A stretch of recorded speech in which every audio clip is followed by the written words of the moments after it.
Good morning, everyone. Um, Thanks very much for taking time out to um, attend our virtual Maze webinar. I'm just going to give people a chance there just to log in.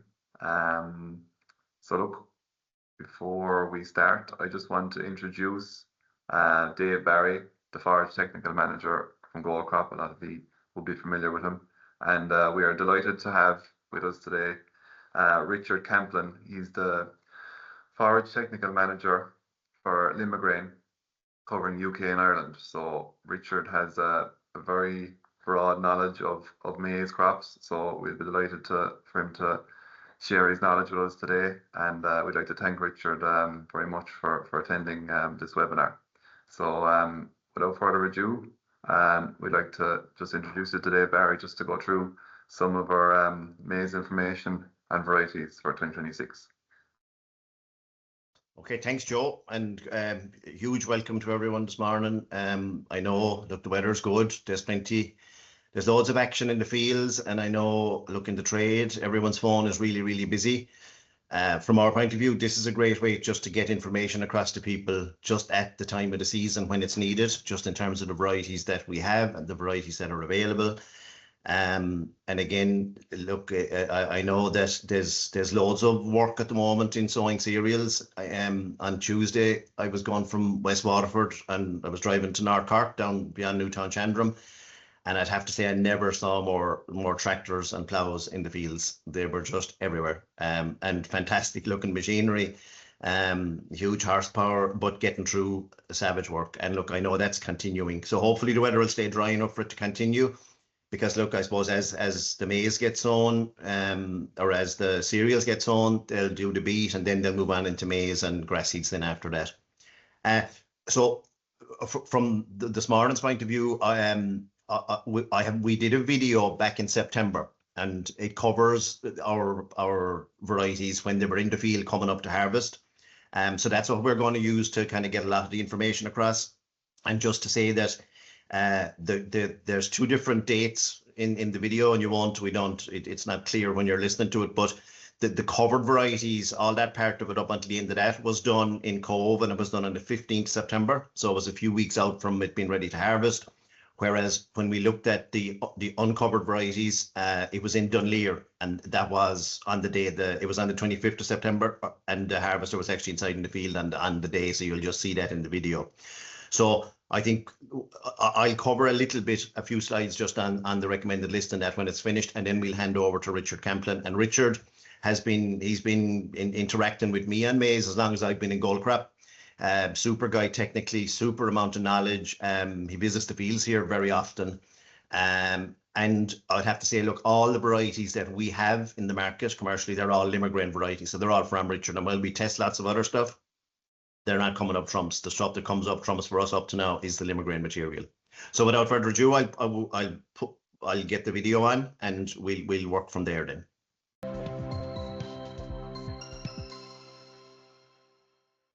Welcome to the trial site here in Cove Island. It's a fabulous crop of maize with Dave Barry here. Dave, if you give us a rundown on the maize crops in 2025 and what kind of year has it been for maize so far?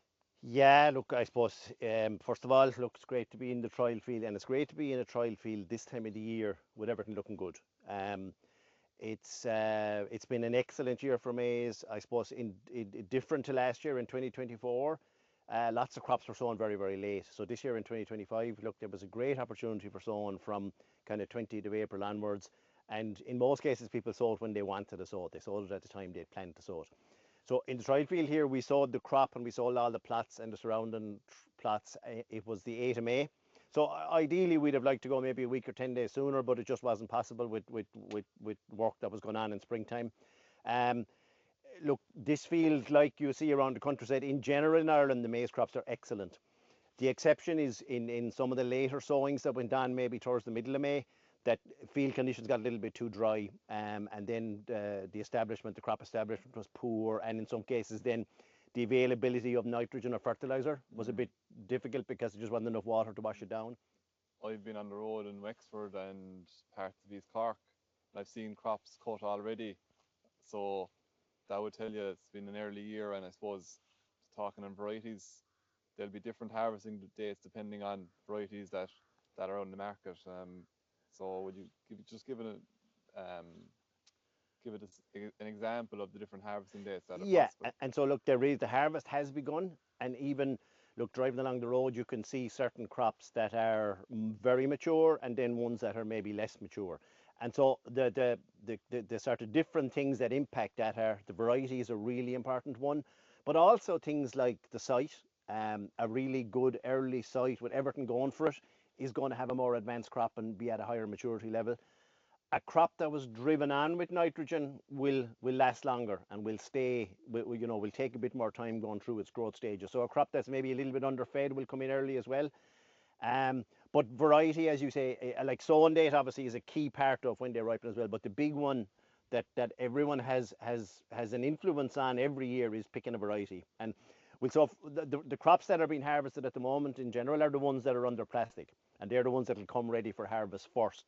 And I suppose the beauty of a year like this year is that every crop is going to get to a suitable, correct stage of ripeness to be ready for harvest. Whereas in some years, like even last year, you get to a point in the middle of October where there's no point leaving the crop anymore, and even the crops that are immature and not ready, they just got to be cut. So this year, everything's going to get to the right stage of maturity. At the moment, if you have a medium maturing variety or an earlier maturing variety under plastic, it's going to be ready to harvest really, very soon in the next week or 10 days. And in our trial field here, we have Ambition under plastic just over there, and the Ambition is essentially ready to cut at the moment. Now, we would recommend a variety like Ambition under plastic for someone who actually plans to harvest early, or where they have a very challenging site and they just want to make sure that they get enough starch produced. But the more mainstream market we're involved in is like Emmeline, which is going to need another couple of weeks, 2 or 3 weeks before it's actually fully ready for harvest, or maybe another 2 weeks, maybe on this site. And like we're on a perfect site here because we're down at sea level. The tide is just down at the end of the field. Okay, we're slightly north facing, but we're kind of flat and it's very sheltered, so it's a really suitable site. So harvest, yeah, will be from now until probably the first week of October, and by then I'd say they'll all be done. I was talking to a few customers this week now, and they were discussing the harvesting of maize in their area, and some of them were kind of saying it wasn't quite ready. They were waiting for the leaves to turn kind of orange. But like, what would be your opinion on that? Would that be too late in some cases, or would you say obviously the cob is probably the main factor? Yeah. What would you say is the main factor for you if you want to cut a field on a certain day? So to me, yeah, the most important thing is the cob. And we want to get the cob at a sufficient stage of ripeness and maturity that it has a very high level of starch, but that it's not gone too dry and too hard that might cause problems with digestion in the animal afterwards. Now, ideally, in a perfect world, we want to get the cob at that stage of ripeness, and we actually still want a green plant because we want the nutrition that's in these leaves. Now, if you look at this plant here, like you would starting out, we expect that there's more than half, maybe 55% of the total dry matter in this full plant is inside in this cob. So about 55% of the dry material. So I know when you look at the size of this and you look at the size of this, you're saying what? But that is the case. This is what in this crop, because we've got very well developed cobs, there's definitely more than half of the total dry matter of what we're going to harvest is in here. And of that, then about half of it is starch, or a bit more than half of it is starch, 56, 57%. So that's where we're hoping then to end up with 30, 32, 33% starch in our harvested crop afterwards. Yeah. So I want this at the right stage of maturity. And okay, there's lots of different, I suppose, things people look at. But for me, split the cob in half and take a look at the grains halfway up. And if there's no juice left in them, and I just spray Joe with a bit of milky starch onto his coat, but if there's none left, then we're ready. If you get to a stage where they're gone very, very hard, so I can bite that easy, I can squeeze a bit of juice out of it. I'm saying there's another 2 weeks in that. By then, these leaves will start to wilt a little bit. But I prefer if they're green at harvest, providing the crop dry matter itself, providing this is high enough in dry matter. Even if these are green and a bit lush going into the pit, I'm expecting to be in the high 20s in terms of dry matter content when the whole thing is averaged out inside in the pit afterwards. So look, certainly with a cob like that, or the cobs that you see on varieties this year, you're going to have real high quality maize, 30 up to 30% starch, or 31 or 32, and you'll be aiming to get up to 28, 29, 30, 31 in dry matter percentage. Yeah, it's great. It's going to be, and another big advantage this year at the moment. I know we can't get ahead of ourselves, but if crops get taken out in the next week or 10 days, less hardship on ground conditions, less compaction, and better chance of a good crop the following year with less compaction. I suppose the other point, I suppose, just in terms of us being in the trial field, like from a Goldcrop point of view, we have maize trials every year, and the purpose for us is look, they have a really important purpose. Sometimes we have an open day and we bring people to see it, and that's kind of only part of it. The big purpose for us is we want to screen varieties to find the good ones, to find the ones that have been bred by all the different breeders of maize throughout Europe, and in some cases beyond that, that may work in Ireland. We want to find the best ones for Ireland. And okay, we like last year we had material from, I'd say, maybe 8 or 9 different breeders around Europe. This year it's a little bit less, it's about 6 or 7 breeders. But what we're trying to do is find something that's really good, and when we find it, then we'll submit it into the Department of Agriculture recommended list trial, and it'll go through 3 years there before it can get on a list. Now, we won't sell a variety unless we've 3 years results with it, because, and particularly with maize, because as a crop, it's hugely influenced by the weather. So from our point of view, as I suppose screening material, this is not a good year. It's too kind. It's too kind to the varieties that maybe are just not good enough for Ireland. So we'll find that, look, they all do pretty well in a year like this year. What we're looking for is a variety that does really well in a bad year, and in a moderate year when things are difficult. And it can be an okay variety in a really good year. That's fine, providing that, because in a really good year like this year, look, they're all good anyway. And so you can have, look, something that's in the middle of the pack there, which has had a fabulous performance, but if it's at the top of the pile in a bad year, that's what we're looking for. And that's what, like, we have LG 31207 is our main variety for the plastic market, and Emmeline is a sister variety that, and it's just coming to market. That's what they are. They're reliable, they're really good in difficult conditions. The last 2 years were tricky enough, really good, top of the pile. And this year they're going to do really, really well. So that's what we're trying to find. And we're just looking for the same thing in our uncovered trial down further. And okay, like what's going to influence it? The weather is the biggest factor in terms of a farmer's crop, but also things like the sowing date. And this year people got a chance to sow it in time. The nutrition, it's a high yield crop. It needs to be fed properly. And then the field environment. So, like, we'd always say the 2 most important things are, well, the weather and the site. And the site, this site's perfect, but like once you go above, say, maybe 100 or 150 feet over sea level, starting to ask a few questions then. If you have a 200 feet over sea level and you're north facing and maybe exposed, yeah, it's definitely pushing the boundaries of maize then, yeah. We definitely saw in 2024, last harvest, we had a really wet spring. We had a really wet May, and then we were all thinking it was going to be a nice, kind, warm summer after that, and it never came. June was dry but cold. Extremely cold. There was a load of, crops that really struggled during that weather, like so. And like you're right, the trials last year on the other side of Cove Island would have been more valuable as regards teak, tough data of consistent varieties that will really do and discuss. We test all these cobs. They're all so before we harvest them, we take samples and they're all tested for dry matter and starch. Well, yeah. So before harvest, so what we're interested in, I suppose the most important data is what you get when you harvest. We want to know how does it yield, and we also want to know. We take a sample then at harvest, and we'll send that to FBA labs in Cappoquin, and they'll test the dry matter content, and they'll test the starch content. And so that combined with the fresh yield, that gives us the dry matter yield, we have the starch yield, and we know how all the varieties perform relative to one another. The other assessments we'll do is we'll go through and we'll measure everything. We look at, like, in the field, we can find things that will make us rule a variety out. We'll say, look, no, not good enough. It doesn't stand properly. It's too prone to falling. It doesn't have suitable cobs. it's not suitable. It's just not fitting. So we can knock varieties on the head in the field, and they might even do okay in the yield performance afterwards. But for one reason or another, we can knock them on the head and say not suitable. Before harvest, we'll go through and we'll take a look at the cob size, the cob presentation on the plant, the maturity in terms of how they're all in comparison to one another, what kind of leaf bulk they have, and the greenness, how well we want a variety to stay green up to harvest and have this super cob and green as well. And okay, this is Joe's handed me my measuring stick, so look, we'll go through and we measure everything. From our own trials point of view, I measure into where the last leaf joins the stem. So this variety is 2.4. Okay, so probably 2.4, yeah, 2.5 on average I'd be given this a height of.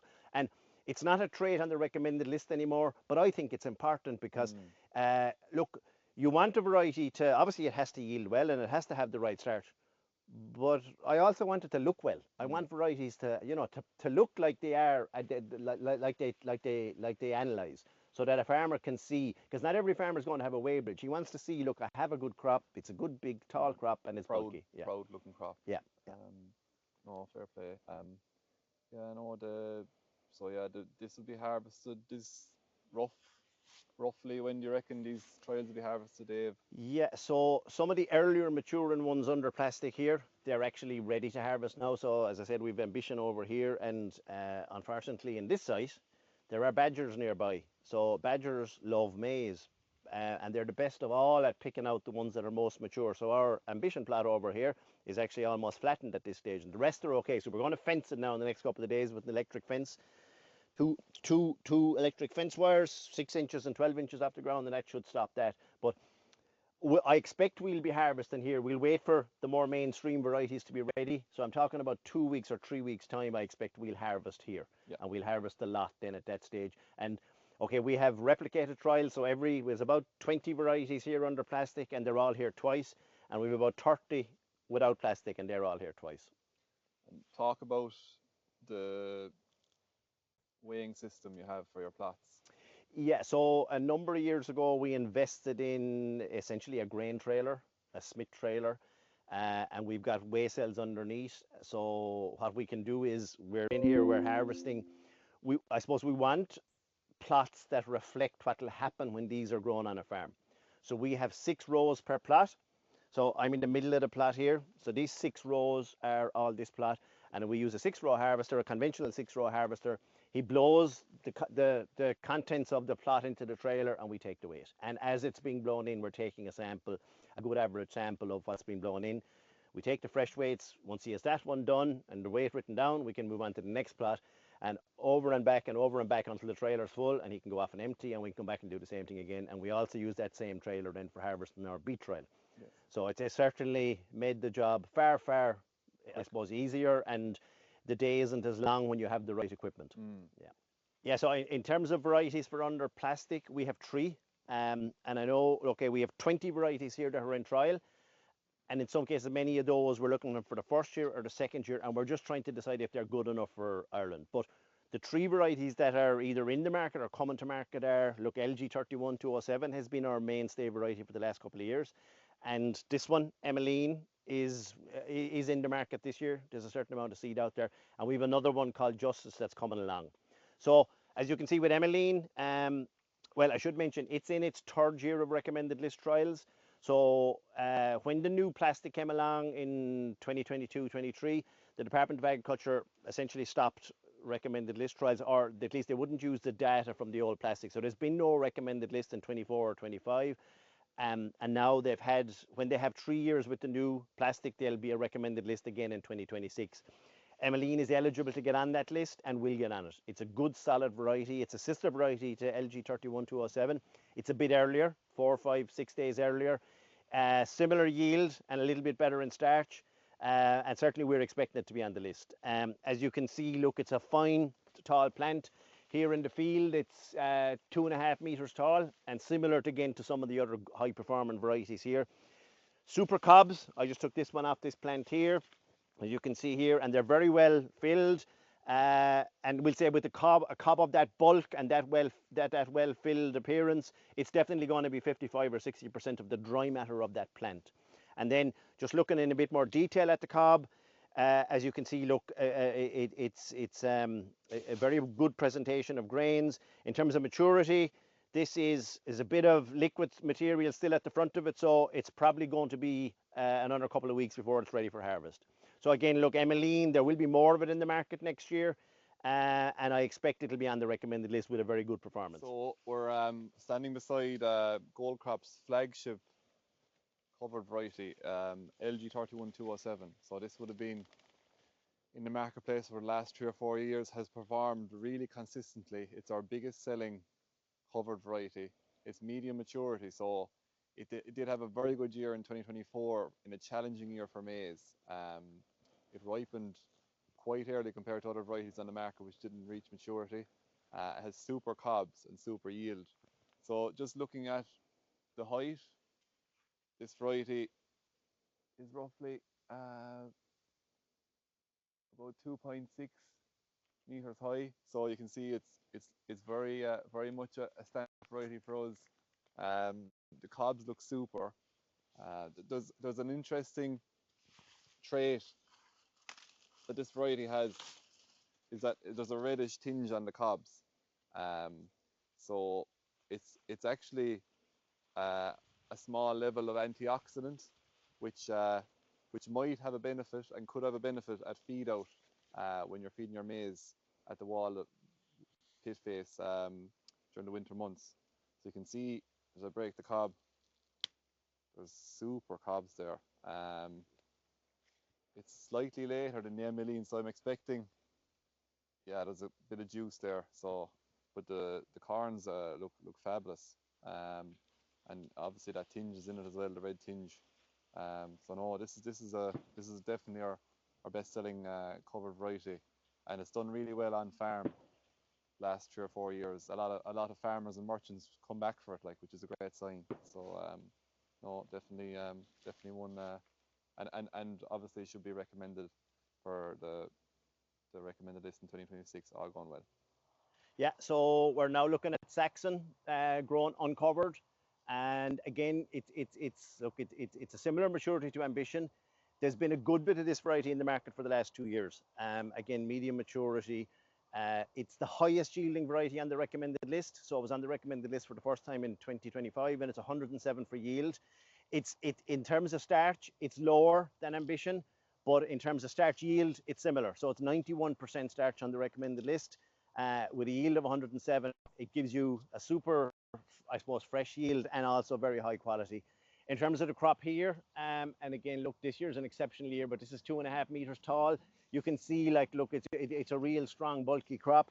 And in terms of the cobs and in terms of maturity, and again, look, in an uncovered year at the date that we have, when you have a variety at, look, it's just, yeah, very, look, it's pretty dry. There's a small bit of liquid on the top of the cob. So you would say, look, that in a perfect world, it's ready to cut in probably a week's time.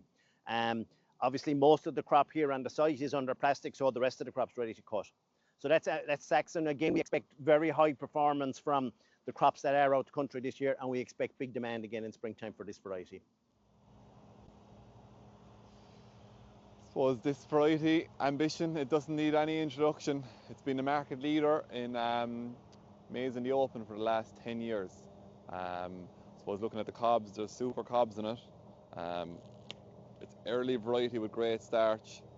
So you can see there's no juice coming out of that. So that's tiny bit, but it's absolutely perfect for harvest. Looking at the height of the crop, really proud tall crop, 2.4 meters tall. So yeah, look, Ambition, it's been our quickest variety to sell out the last 6 or 7 years, and that tells its own story. Farmers love it, contractors love it, end users, beef and dairy farms love it as well.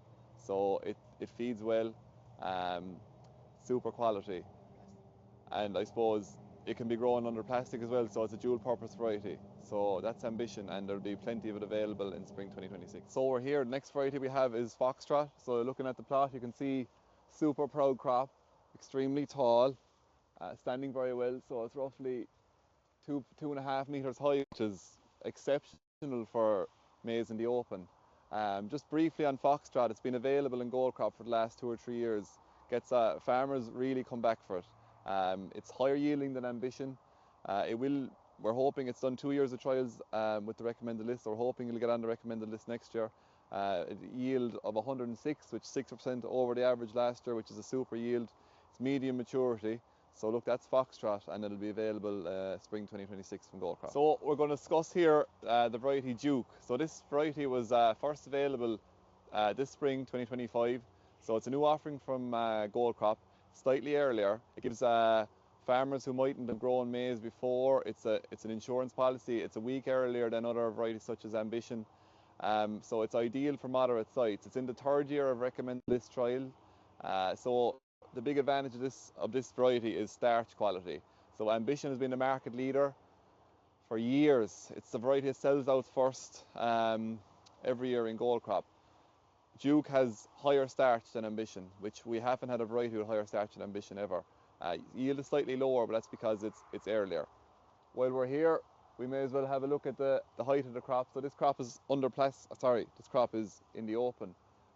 So roughly 2.4 meters high, which is an exceptional height for a crop in the open. I suppose looking at the cobs, you can hear the harvester behind me maybe. So look, you can see Duke is after coming in. You can see the redness there. I'll get a few grains. So you can see it's just ready for harvest. And there's good hard cobs there. You can see the flint marks on the side here. So no, look, it'll make a super variety and a great prospect for Goldcrop going forward.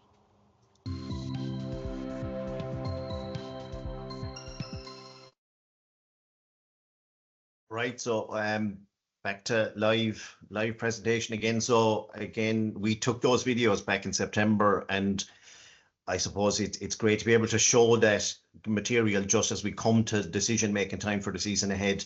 Now, there's a couple of things I suppose that weren't covered fully in the video, so I'm just going to show you a couple of slides to cover those. So I'm just going to share those now, and hopefully this will come up for everybody. So, and I'm just going to go through, I suppose, a couple of general points first, then the recommended list themselves, and then a little bit on weed control. So I suppose first, just to kind of, I always throw this one up, I suppose, when I'm talking about maize, just to put it into perspective, what kind of feed it is. So it's a roughage feed, similar to high quality grass silage. It's low in protein, so it will need supplementation in the diet afterwards. So it's about 8 or 9% protein content. It's a really good complement to grass silage and also to spring grass. So this time of the year when people are out of grass, it's a fantastic complement to that kind of grass. In terms of feeding it out, look, it's the same as grass silage. It's a shear grab, and there isn't any extra equipment needed on the farm in order to feed it. Obviously, a diet feeder is very useful or very suitable, but it's not a necessity. Whereas with something like beet, yeah, you need to wash it, you need to chop it, and you need headspace for everything. Just, I suppose, to put into perspective how all the fodder options that you can grow on the farm all compare with one another. And in this slide, I'm just looking at the cost of growing a feed on the farm, and I'm putting in the cost per 1,000 UFLs. So it's the cost essentially of a ton of rolled barley, of the amount of energy in a ton of rolled barley. And so you can see, look, fodder beet washed and chopped is the best value because, okay, it's a very high energy feed, and it's high yielding as well. But if you take the next 6 or 7 options, so red clover silage, first cut grass silage, maize in the open, whole crop wheat, maize with plastic, look, they're all really, really similar. So, and look, the blue part of the bar is the actual cost of growing it. The red part of the bar is when I'm putting a land cost of 250 euros per acre on each crop. The shorter red bars are crops that have a higher UFL yield per acre, so that cost is diluted a bit more. But you can see maize in the open and maize with plastic, they both work out really well in comparison to first cut silage, whole crop wheat, and they work out a little bit better than second cut silage in terms of the cost of the unit of energy. In terms of the amount of maize that we expect to be sown this year, I'm thinking it'll be similar to last year, which was 21,900 hectares, which was down a bit from 24, but 24 was exceptional in that a very late spring, and in some cases fields were diverted to maize in springtime. People just made a decision, look, I'm going to go at maize instead of sowing a late cereal. that had been up significantly from 23. But we're at a new level in the last few years in that, look, that the area of maize grown has stabilized at a higher level than it was before, because it was down to maybe 13,000 hectares 10 years ago. And then just in terms of maize in the open and maize under plastic, and I'm not sure the exact proportion, but there might be 50 or somewhere between 40 and 50% of the maize that's grown is grown in the open by the looks of things. And for maize in the open, the most important thing is the site. Well, site and variety selection. So you need a good site, look warm and sheltered. We covered some of it in the video. Good fertile deep soil for the roots to go down and extract nutrition. South facing ideally, well drained from the point of view of you don't want a crop trying to establish, in a very wet period in springtime when cold wet soil will slow down the development. And also at harvest time, you want to be able to get in there and harvest the crop without damaging the field too much. Look, I'd be saying, look, it's got to be ideally less than 100 meters over sea level. If it's above that, it's got to have everything else going right. The varieties have been improving all the time, and we would always say, look, use a recommended list variety, something that's gone through the testing that's available in the Department of Agriculture. Let's see. Oh yeah, here we go. I just looked at my side. So in terms of the plastic, then up to 3, maybe 4 years ago, we were using photodegradable plastic. So now it's compostable, biodegradable plastic, which obviously is a better thing for the environment and a better thing for reducing the amount of maybe plastic that remains in fields. It has increased the cost of the plastic. It's a more expensive product to produce. And you would say, look, you'd probably want 1.5 tons of extra dry matter yield per acre in order to cover that plastic cost now. The other point to note is that it does degrade quicker than the plastic we had in the past. And the impact of that is that it releases the crop, I suppose, into the open a little bit sooner. And then when it splits, it generally splits entirely. So the crop just becomes totally exposed to the elements. The risk with that is if you had late frost, and that will have impacts then in terms of the sowing dates we'll be recommending. And this is just a picture back in the spring of last year. And look, it's not a great picture, but all I'm trying to show is, I suppose, on the plastic side there, it's the biodegradable plastic. So as the crop's trying to come through it, it generally splits and, it disappears off the crop. But I'm also showing these, look, the uncovered and the covered there were both sown on the same day. So you can see the difference in the stage of establishment of both crops. And certainly the plastic crop has a significant advantage up to that point. Now, look, from then on, because the plastic is kind of gone off the crop entirely, the advantage is gone. Plastic isn't delivering anything more to that crop from then on, really, but it has delivered a good bit at that stage. So just looking at the varieties for uncovered, and we've had the recommended list published there about a month ago. So there are 5 varieties on the recommended list, and 2 of them are from Goldcrop. So we have Ambition and Saxon, and you can see even there on the screen, Ambition's been on the recommended list in 2015, and Saxon came on in 2024. And then you have there's 3 other varieties there, but I'll just, I suppose, really talk about my own in terms of Ambition.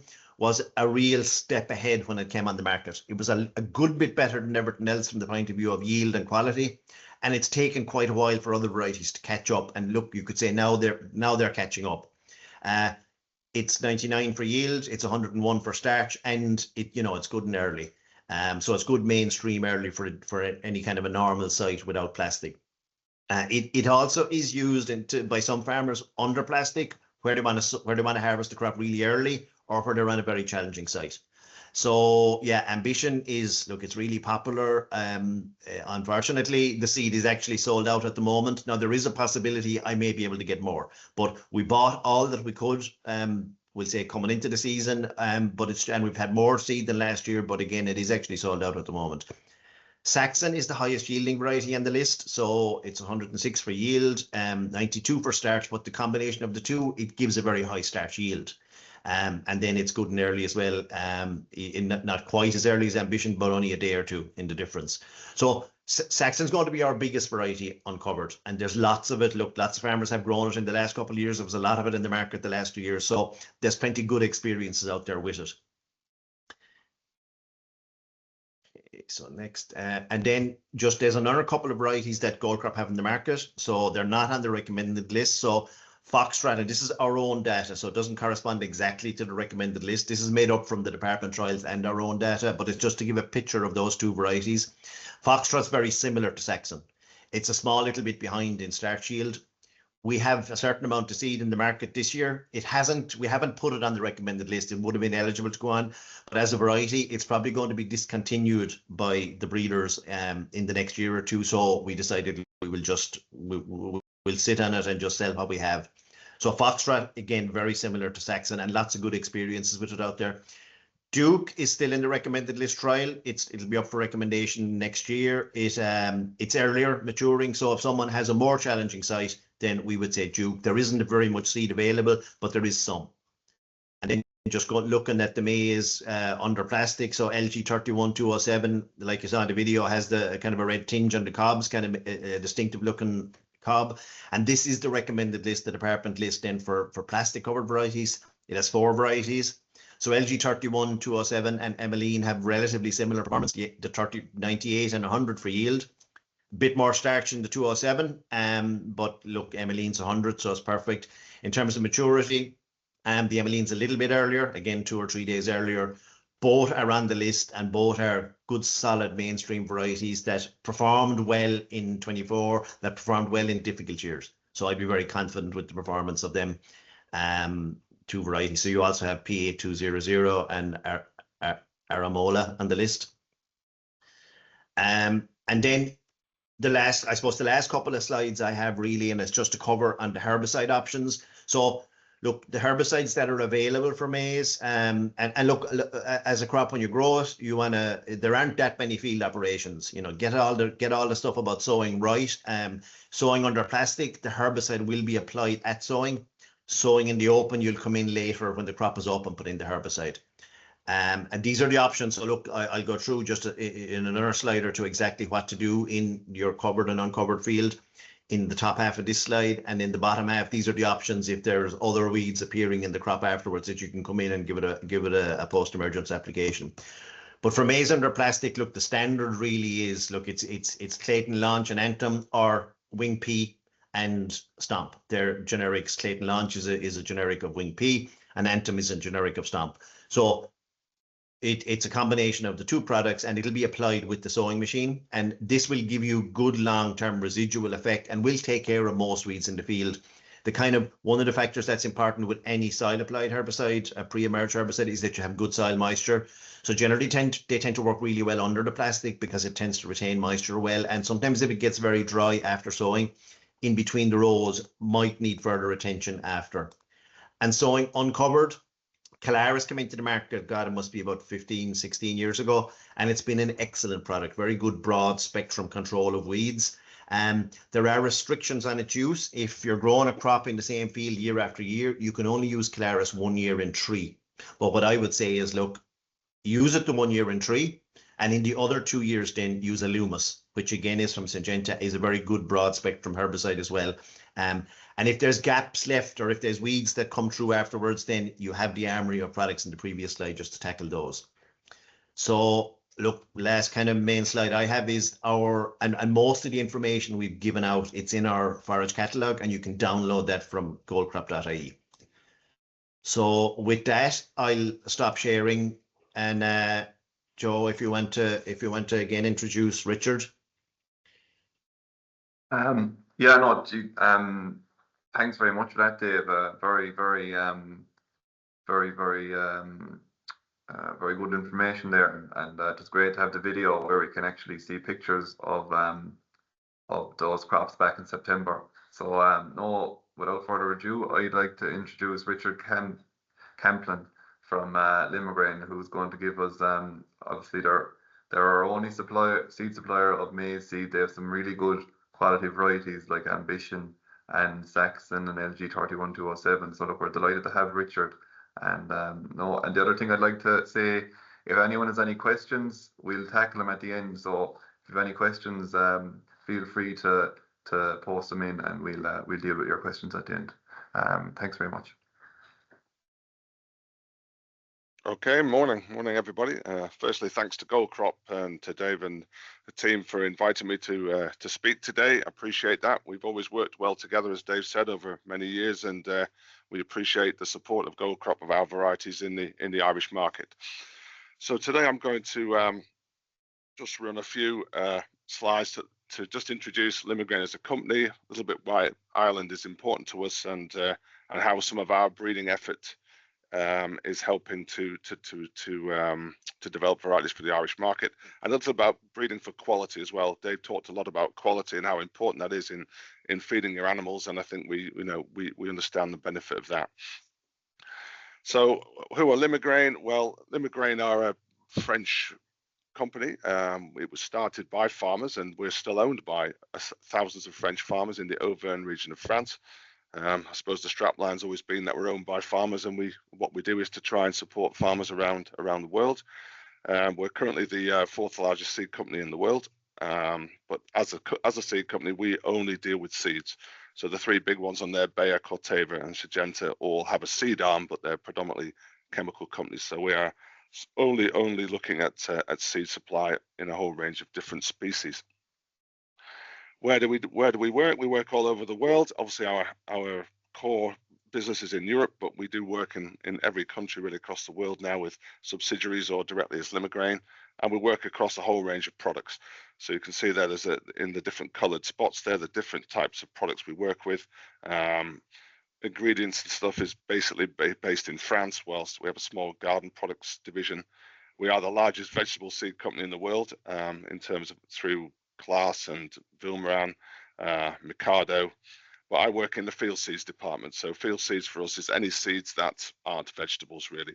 And of course, the majority of those you'll all know well, and we supply all these into the Irish market, except for the sunflowers, of course. I don't think we're quite at the global warming stage to be growing sunflowers in Ireland, well, although they are starting a little bit in the UK now. But no, so we concentrate on rape, sunflower, wheat, but of course maize, or corn as it is on there, is where the company started. The farmers in the Auvergne were actually maize growers initially, and they set up the business to improve the varieties they were growing, and that's where Limagrain developed really. So why are we interested really in Ireland? Obviously, Ireland is quite a much smaller market than the UK, but for us, it's a very important one. I think the crop has grown, again, as Dave has said, over the last 15, 20 years, and the area that's being grown now is stabilised much higher than it once was. And I think growers in Ireland, they understand and they accept the benefit of maize in the ration through the winter time. And to be fair, from a breeding point of view, the sort of conditions that you guys face in Ireland are very similar to what are faced in many parts of the UK. So while we're breeding we're both a sort of maritime Western European climate, we're on the very edge of where maize grows well. We're all subject to the same short season, changeable weather, storms, and geography, again, whether it's, high altitude and the rest. So all the sort of breeding aims that we're putting into our UK market are also very, very comparable to what's going on in Ireland. And I think these can be addressed to what we're doing. Of course, you seem to be, we're having improving summers, and there's been an increased interest in open sowing in Ireland, and the percentage of open sowing has certainly increased in the last few years. And I think that's partly because new material is coming in that's more suitable to open sowing, but obviously with the improving summers, and obviously with the increasing cost of film, which is making growers think, can we move to these open sown varieties? And of course, again, as David said, maize is a great feed. The animals enjoy eating it. They do well on it, and it's a great complement to well-made grass silage. So, what are our key aims as a breeder? Well, obviously, many of the factors that you growers are looking for is obviously going to be yield. We want to get a high yield. We want to produce as much as we can from the fields that are available to us to grow maize. And I know in Ireland, land prices are high to buy land, but also to rent land. So the more we can get off any particular field, the better, really. But to get a good yield, we need to have a mature crop. And through that video, we can see the importance of maturity to get the yield, but also to get the quality. So they're key features, and most parts of the UK are exactly the same. We have a lot of really testing sites in the UK where we need to have good early maturing varieties that fit those locations. Agronomically, we're looking at a whole range of things, early vigor, standing ability, and obviously diseases as well are also very important. On the right there's one of our trial fields in the northern UK. There's over 2,000 plots on that field, and we're regularly taking information from about 7,000 or 8,000 harvested plots every year on about 9 locations around the UK. So we have a huge breadth of data that we can collect on up and coming, new and already established varieties. But for Limagrain, obviously for us, quality is the main aspect. You know, making sure that at the end of the day we want to produce a feed where there's plenty of it, but also it's going to feed the animals at the end of the day, which is what is the ultimate end user of maize. So a high starch, but for us also, as one of our USPs, is a high fiber digestibility. So improving the digestible complement of the rest of the silage to give a greater overall ME into the dairy cows or into the beef cattle. And we'll talk a little bit more about that in a minute or two. Based on the yield, I went back and had a look at some of the figures from the department trials over the last 15-20 years, and I've represented some of that here. And you can see on the graph along the bottom axis we've got dry matter content. So to the left you'd have the sort of the lower dry matter ones, so the later varieties, and on the right would be a higher dry matter and the earlier varieties. And up the left-hand side axis we've got dry matter yield.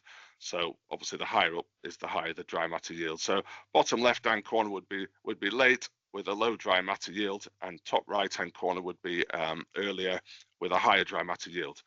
And what we're showing on there in the blue, these are the range of varieties that were being tested by the department back in 2008, and the average potential yield of those varieties in 2008 was roughly 15 tonnes per hectare. But if we fast forward about 15 years to 2024, the varieties in orange, you can see the average yield or the potential yield from the maize through the breeding effort has moved on now, roughly 3 to 4 tonnes per hectare potential yield from the newer varieties. And also you can see they've also moved earlier as well, so they've moved more to the right of the graph.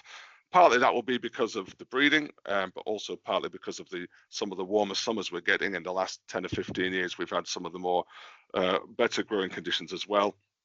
And you can see on there, a couple of varieties I've circled there that Goldcrop is selling, Saxon and LG 31207, looking really, really handy on those charts as well. So breeders are helping growers by pushing yield on. And if we look at starch again, the blue graph shows the starch yield back in 2008 versus the starch potential starch yield from 2024. And again, you know, that's increased by nearly a tonne a hectare of starch, which is bringing more energy into the clamp along with more yield for feeding the cattle. So now a little bit about nutrition. I mean, for Limagrain, Limagrain animal nutrition has been a big USP for us. Way back in the 1970s, we had just one maize breeding program. In the late 70s, we separated out our maize breeding program into maize for grain and maize for silage, with a purpose to make those silage varieties much more digestible and much more complementary to what animals need, because what you want in a grain variety is very different to what you want in a silage variety. So those were split out then, and at that point we were focusing pretty much on cell wall digestibility, which again feeds into overall ME, and most studies have shown that high digestibility has also got a knock-on benefit for animal health and animal feeding generally. So what is LG animal nutrition? And what is it all about? Well, we were looking at the plant there. Dave was showing you the cobs and showing you the plant and saying about what percentage of each you have. Roughly 50% of that yield is coming from the cob, but 50% of your yield is also coming from the rest of the plant. Now, as it shows you in the top box here, you can see the digestibility of the cell contents, so the starch part and all the cell contents. It's almost 100% digestible, and the animals can access most of that if the crop's harvested at a good stage. That's all there for the animals to use. But 50% of the yield is coming from the plant, from the rest of the plant, and that's made up primarily of cell walls. So the green material, the stems, the leaves, and there's a massive difference in the amount of digestibility there is between the best and the worst. And within breeding lines, it can be a difference of 20% up to 100%. But in reality, to get a commercial variety, we're never going to be 100% digestible, but we have to find a nice happy medium where we can improve what the animals can get from that part of the plant. And at the moment, in commercial varieties, you probably see a 10% difference between the very best and the very worst in terms of cell wall digestibility. And studies have shown that 1% increase in cell wall digestibility can actually give you an extra quarter of a litre of milk per day per cow, and also increases obviously through increasing intakes, because obviously the cows digest it quicker, they can eat more and they can produce more. So there is a knock-on benefit, particularly if you've got a season where starch contents maybe aren't quite as high. You've got that extra energy available from the rest of the plant from a highly digestible variety. To try and prove this, obviously, you can take my word for it. We've done a lot of studies, and we believe it's to be true. But we've done a lot of studies on farms in different parts of Europe. So you can see there all the countries in green, right away from Ukraine in the very far east down to Spain. We've done a lot of feeding studies.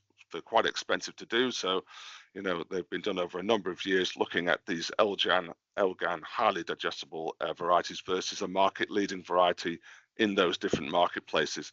And all these studies have been done in conjunction with or within different institutes. So they're not necessarily done by us, they're done in conjunction with third parties to give them some true validity.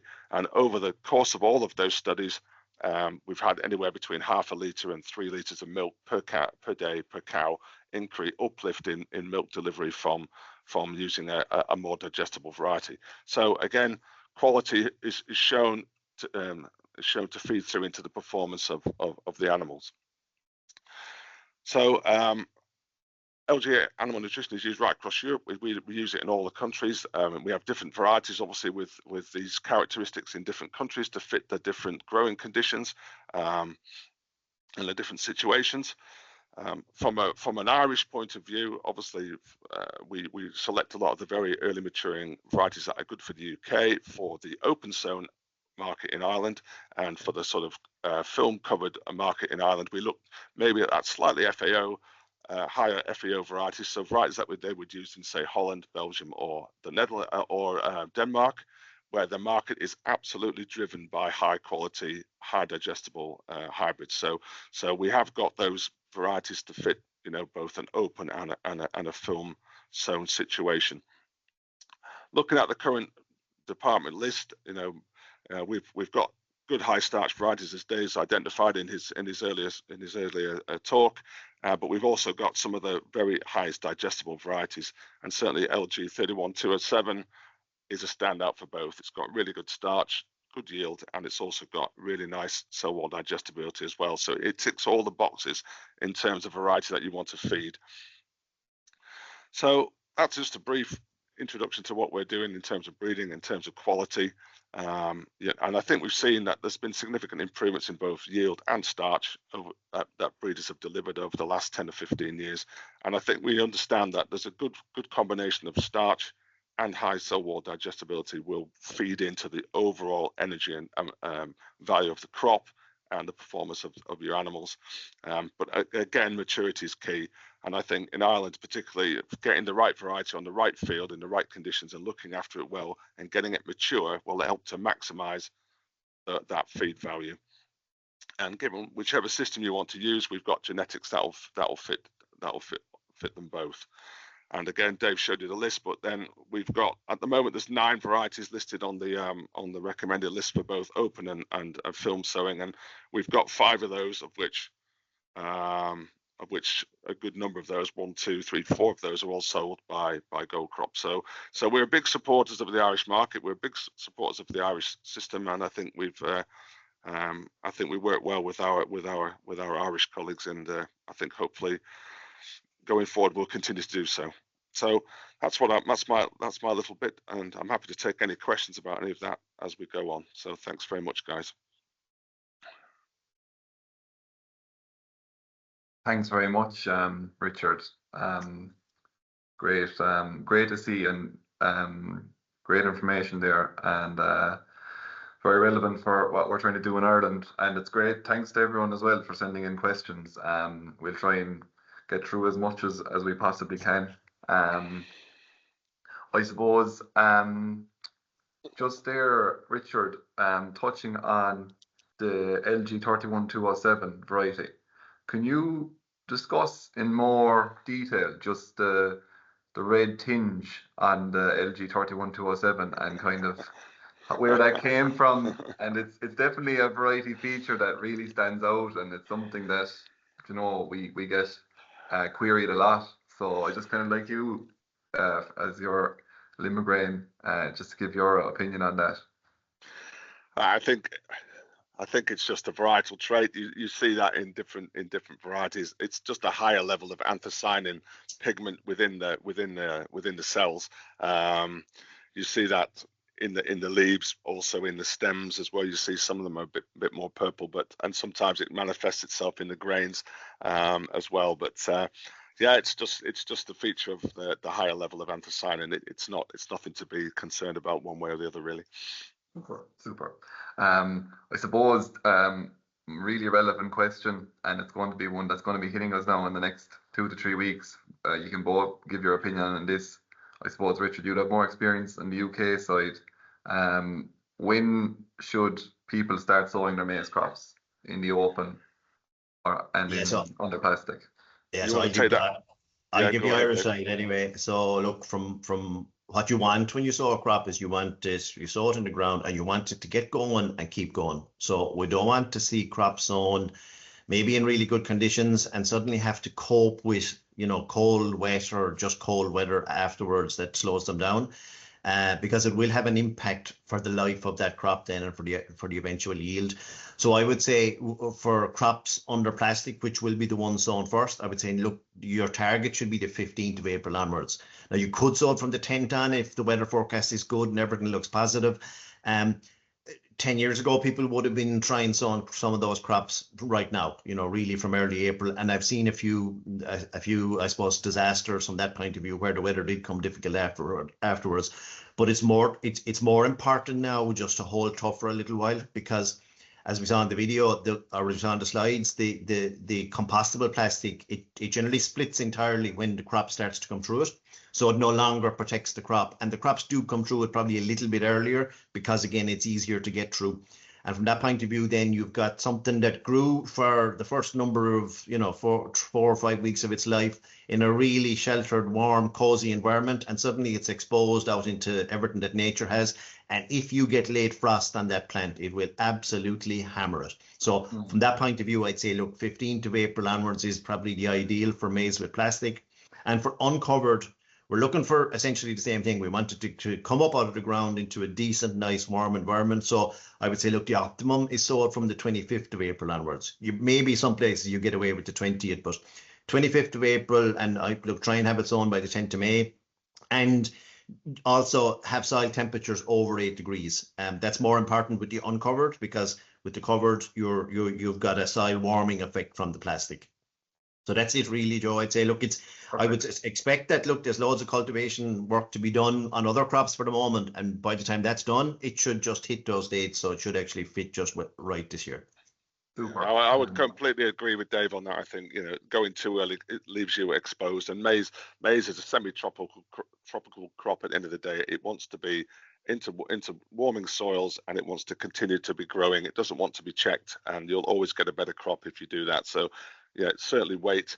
There's always, if you get good conditions early, people always want to go early, and they always think, I'll go, but then they might get away with it, as they did in the UK last year, because we had a nice warm spring. But another year, like Dave said, the crop will get hit, and it will have a knock-on effect on the performance of that whole crop really going forward.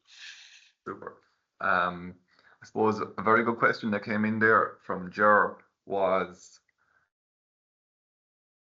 fertilizer placement, nitrogen, liquid nitrogen on, I suppose, like in Ireland, 50 to 60% of the market is under plastic, and there's a hesitation in some quarters to move to the open.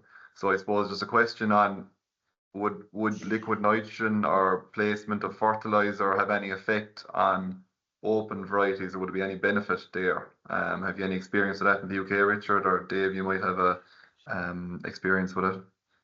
Yeah, so I'll give you my angle on it first. So from my point, or as I see it, placed fertilizer, particularly phosphorus, is essential with crops that are grown without plastic. okay, the plastic machines haven't got the capacity to place fertilizer, but to a fair extent they don't need it because they've got the benefit of the plastic warming the soil afterwards. And as we all know from all the different crops, if you get cold weather, cold soil temperatures, phosphorus is particularly unavailable and the crops don't take it up very well. And that can have a very damaging effect on the crop. So I don't have the trial data right off the top of my head, but it would have been done in the past. It would have been looked at by Teagasc where they had crops with placed fertilizer without plastic and crops without, and it's a significant difference. And even look, I know lots of farmers might have experienced themselves of seeing maybe where they're placing fertilizer and where some part of the field the fertilizer placement didn't work or got blocked, and you can see a significant effect kind of a month or 6 weeks later in that crop. So to me, with the plastic cover crop, it's not necessary because you've got the warming effect of the plastic. With uncovered, it's absolutely essential to place phosphorus and some nitrogen if possible, but the phosphorus is the most important.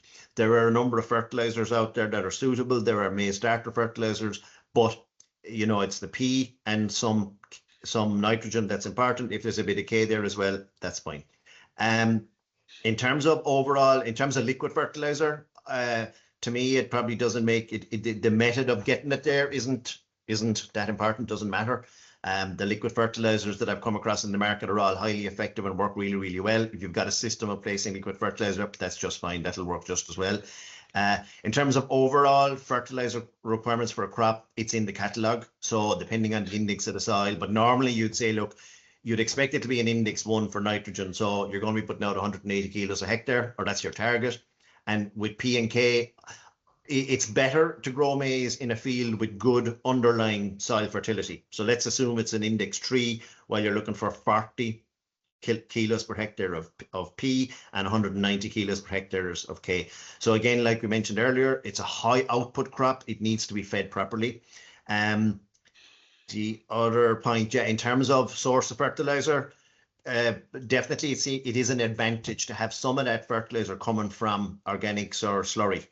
So get the slurry into the ground, and whatever the slurry isn't applying, top it up with chemical fertilizer afterwards. And look, some of the reasons for that slurry being particularly advantageous are that maize crop isn't capable of taking up, if you put out 180 kilos of nitrogen per hectare in can or in a chemical form at sowing, which is what you would do, you put all the fertilizer out at sowing, then the crop isn't really going to be capable of taking that up for months. You know, it's got to grow, and until it takes it up, that fertilizer isn't safe. But the organic fertilizer will become available. It'll be released over time at a time which you could nearly say is probably as the crop needs it, it's becoming available as it breaks down in the soil and converts into plant available forms. So that's my take on it. Richard, do you want to comment? No, I'm just nodding my head away there, Dave. I completely agree. No, I completely agree with that. Phosphate is absolutely essential at the start. And nitrogen, again, the biggest demand on nitrogen is probably when the plant is sort of 6 to 8 leaves. That would be the time when the demand is highest. And I know usually you're going in early and putting most of the nitrogen on at the beginning, but having that organic factor going on in the soil and releasing that nitrogen at a slower rate will help to give it, to begin it available through the growing time of the crop. I mean, if you do have a particularly poor looking crop come that sort of up towards tasseling time, and you want to put some sort of foliar feed on just to give it a boost, there are quite a number of different products around which can give it a little bit of nitrogen then, but also some trace elements and help to top it up a bit. But I would agree, getting it right is important. Super, thanks lads. And I hope that answers your question there, Ger. I suppose a question for you, Richard, there, and you touched on it there in your presentation. Fungicide on maize. It's something that we're not very familiar with in Ireland, but there has been occasions where there has been eye spot issues, especially very uncommon now, but maybe in continuous maize, and there has been pyrextrobin used. What is the situation with maize in the UK? Is there a lot of fungicide used, and it could be something that probably might have to happen in Ireland? Good question. I would say there isn't a lot used, and I think mainly in the very, very southwest of the country, down in Devon and Cornwall, which would be more like your south part of Ireland. There are some farmers that will routinely spray, but I think with cost and traveling through the crop when it's quite large, and with the increasingly drier summers we're getting now, that you might start to see the disease appear in a cooler, wetter period, and then suddenly we get warmer conditions and drier, and it disappears again. I've only once, I think, in the 15-20 years, seen a crop damaged commercially to a commercially high level that it would cause a problem with the yield through eye spot. So I think it's not something I would suggest you do prophylactically. I'd say look what the level of disease is when it comes into the crop as well. If it's coming in really early and you've got a long cool summer ahead, then maybe you need to be thinking about it. But if it's coming in late, which most often it does, and it's not going to have an economic damage to the crop, then I would save the money and keep the chemical in the container really. Fair enough. No, thanks for that, Richard. A question that came in there from Connor. You can both give your opinions on it, and it's not like with cereals, lodging is always a score on the recommended list. Whereas with maize, it's not. And on the Irish recommended list, it's not. So look, I suppose we've had difficult times with maize. Stormophilia in 2017 was one that comes to mind. But look, these ones are just, they're something that's very hard to control, very hard to predict. But have you any comments or experiences with lodging in maize varieties, or any experience of things that worked in early harvest? Any opinions on that, lads?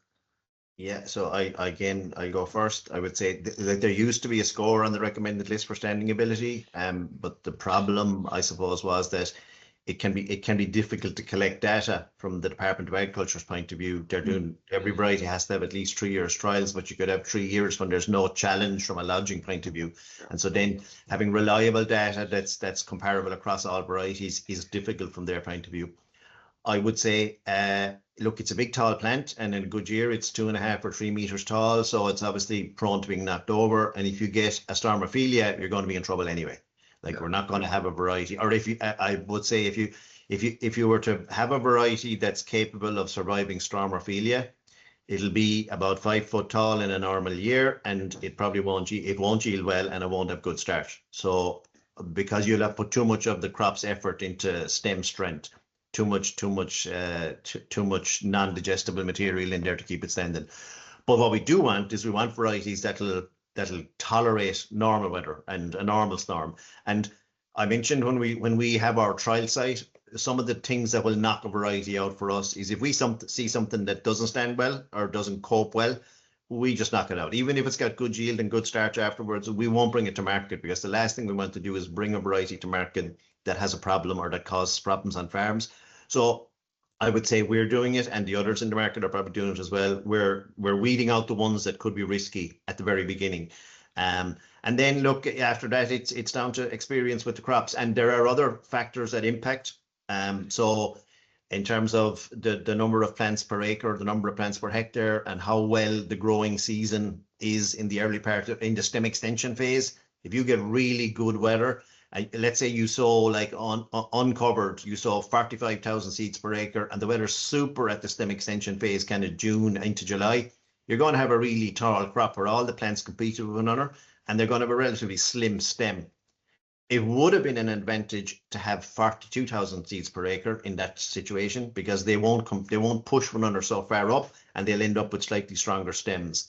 But you don't know what the weather's going to be like when you're sowing the crop. So I would say, look, from a yield point of view, 44,000 is what we recommend for uncovered. If you were on an exposed site, you want to be a bit more careful, cut the seed rate back a little bit. And look, that's about as much as you can do. But we're screening the varieties as we test them beforehand. Well, certainly, I agree with Dave in terms of it's difficult because you don't always get lodging pressure every year. And we, like I said, we do 9 sites in the UK. We test stuff for maybe 2-3 years before it goes into the official trials. And even then, it can be quite challenging to get enough lodging data to truly be able to weed these things out. I mean, I suppose from breeders, we can also look at the genetics through genetic techniques to know that certain trait or certain genes within certain varieties might make them more susceptible. So we can actually take them out at the gene level as well as in the actual physical level. But you still need that physical level of experience to know which genes are causing that level of lodging. And going back to stability, I think you talked a lot about ambition. I think stability of the performance of varieties is also something I think all growers are looking more towards now. You know, we get different seasons. You know, you want them to be able to perform in different environments in different years, and even throughout a big trials program, you're never going to be able to test everything in every single type of environment they're going to be exposed to on a farm in say a 2 or 3 year or even a 5 year trialing period. So we do our very best as breeders to take out those weaknesses early, but sometimes you get caught out and a variety sneaks through onto the market and we get a problem because of some storm or because of some particular problem later on that we get caught out with, but we do our best to avoid that. I suppose, look, between Limagrain's trials, Goldcrop's trials, and in the Department of Agriculture trials, there's good information there, and they've been, like Ambition and Saxon have done combined several seasons on all different sites. Like, so look, that's the best we can go on. Would you say like earlier varieties would be less risky from that point of view? Probably they are, I suppose, in a maybe I don't not, think depending. I don't think so. I think, you know, it's inherent within the variety, really. I think some varieties will obviously stand better than others, but I don't think just because it's early it wouldn't make it more or less susceptible to lodging. Even later varieties that might be much taller. I mean, obviously the higher it is, the big storm, it's got a much greater bulk to be pushed over. But if it's inherently a good standing variety and it's grown in good conditions, then it should be able to, you know, maintain that upright stance. Question, I suppose, it seems to be a nice few farmers in Ireland seem to be adopting a practice of putting 2 varieties in the one field sown together. So it's definitely, yeah, there's definitely a reasonable percentage of growers will sow 2 different varieties at 2 different maturities. So what would be your opinion, both of you, your opinion on that practice? Can I ask firstly, before you answer, Dave, just can I ask the question, why do they do that? What's their rationale for doing that? I don't know. Like, it's not something that it's not something that Goldcrop would promote, but I suppose maybe it's not having all their eggs in the one basket. Maybe that might be the reason. Like, I'm not sure. But it's definitely a practice that's happening in Ireland, like, you know, and I just would like to have your opinions on it. Yeah, so look, I'll go first. It depends. I would say the reasons would be kind of probably what you're saying, Joe. It's not all the eggs in one basket, and it's particularly where someone has a more significant area that they're sowing.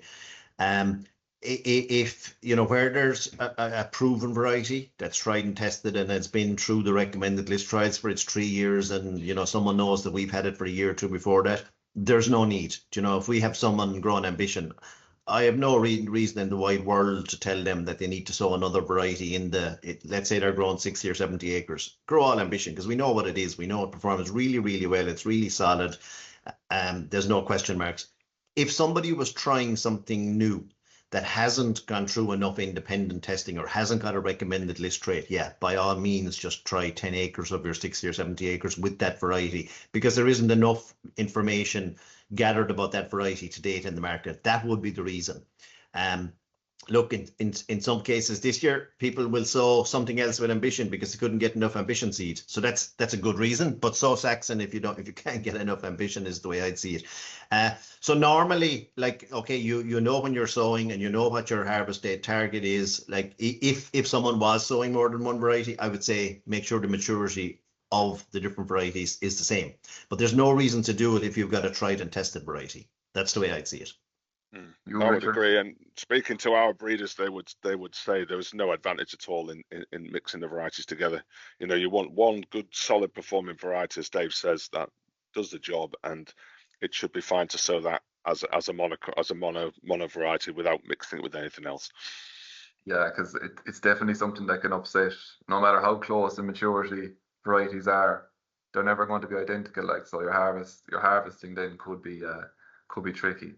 I mean, you might in tough years you might have issues about pollination, and some people have said, well, if I put two varieties in the field and they're slightly different maturities, then there'll be more pollen around and I've got a better pollination.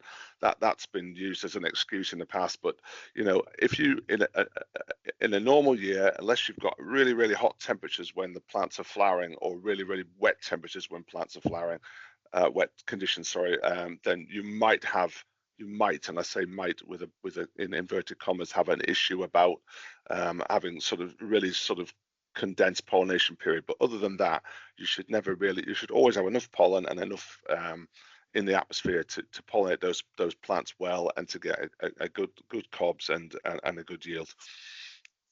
I think we touched on this already, but question, like, will yields lower with the new compostable film versus the old plastic?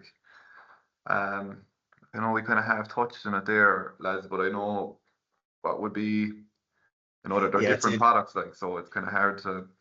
They're different products, and I suppose the short answer is we don't have good information. We don't have independent information where the photodegradable plastic was compared with the biodegradable plastic to absolutely say. I would say that looking at the biodegradable plastic in the last 2 or 3 years, it is a very good product. It does its job. It does obviously split as the crop is coming through it, so it can't have any positive effect after that. So there might be, you would say that there's a chance that it mightn't be delivering quite as much. But look, that's the rules. The rules are that all plastics we'll say everything has to be, any single-use plastic now has gone off the market, so the biodegradable is the only option. It is a good product. It does its job, so I'd be happy with it from that point of view. Comparing it to the old one isn't available anymore, so there's nothing we can do. I think it's thereabouts as good. It might be as good, or it's near enough to being as good. I would say the biggest challenge is it's much more expensive. So then you need more yield benefit in order to justify it. That's the big challenge. Oh, that's fair enough. Just one, I suppose, one thing that cropped up there on weed control was under plastic. There was there's a lot of growers with troublesome weeds that might have to go in. They use their 2 actives under the plastic, and then they have to go back in with a post-emerge. Is that would a Loomis be the best option there? I know it depends on what kind of weeds you have, but there seems to be an issue where, obviously, I know you explained outside the rows the moisture isn't as good, but there seems to be a lot of growers having to go back in after doing the pre-emerge control. Is there anything that growers can do to combat that? Or I had a few queries about pre-sow, post-harvest glyphosate. Would that improve it? Or have you yourself or Richard had any experience with this problem? I'll let you go, Dave, on that one. Yeah, so I suppose first thing, when you're going sowing maize in the field, make sure there are no perennial weeds that can come through from the previous crop or the previous year. So yeah, if there's any perennial weeds like scotch or docks or anything like that in the field, spray it with glyphosate before sowing, or have it sprayed last autumn, so that they're not going to carry on over after you've grown your crop or after you've established your crop. In terms of the normal weed control, look, to be fair, with plastic, the chemicals that are being used, they are effective, and they're very effective on a reasonably broad spectrum of weeds, but maybe not everything. And the challenge, like you said, is if we're lacking, they need soil moisture to work, so they won't get on. And a weed that's emerging through that surface layer of soil, they need moisture in order to get onto that weed and actually to have an effect. If the soil's very dry, the weed comes up through it and it doesn't get any dosage of chemical because it's too dry. Now, It's possible that the photodegradable plastic was a little bit better at retaining moisture under the plastic. I'm not 100% sure now, but kind of I've seen situations where I think it might have been a bit better at retaining moisture and ensuring that the chemical worked better under the plastic. Certainly, if you get dry weather after sowing, the area between the rows of plastic can have more challenges from a weed control point of view. In any case, I'd say, yeah, a post-emergence product afterwards is a possibility. Illumis is a very suitable product because it controls grass weeds as well. What I would say is probably too that the application of that post-emergence product is probably more, it works better now, because in the past with the photodegradable plastic, the plastic stayed on the ground. If you had a lot of weeds underneath the plastic, you couldn't get in there at a suitable growth stage to actually spray them without having to go in and split all the plastic. But now essentially the plastic splits anyway. So if once the plastic is split, if there is a weed burden there, then yeah, a post-emergence product could be needed. That's about the size of it really. But I wouldn't be planning on expecting to have to do it. You'd be hoping that the pre-emerge products work well enough and that you won't have to do something. But if you do, go and do it.